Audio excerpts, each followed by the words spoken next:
บรรยากาศบ้านนาระเบียงกาแฟบ้านนาระเบียงบ้านนากับกาแฟยามเช้า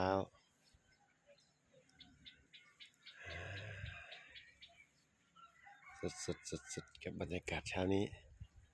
7:15 นาทีแล้ว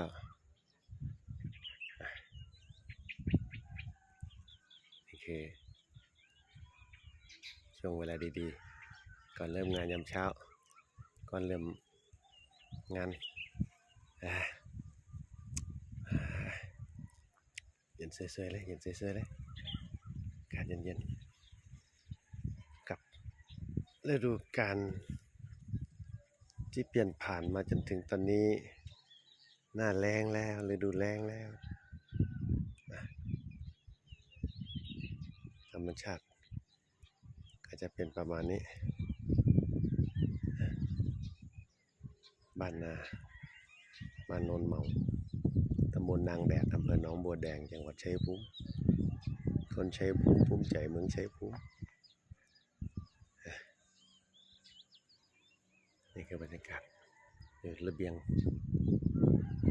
ทั้งตัวบ้านนั่นคือระเบียงที่จิบกาแฟ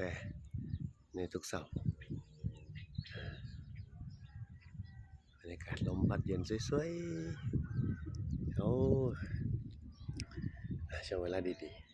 ๆช่วงเวลาดีๆเนี่ยที่กลับบ้านตอนนี้ก็เริ่มโล่งวางระบบน้ำเฮดเดอร์น้ำกระจายให้กับแปลงปอเทืองอยู่ฝั่งคุมบ้านฝั่งตะวันตกเมื่อวานเนี่ยได้เกิดงานหลายอย่างอันนี้ก็มีความสุขแล้วอยู่กับบ้านอยู่กับนาปี69เข้าสู่เดือนแห่งความรักนะวันที่3 กุมภาพันธ์ 2569แล้ว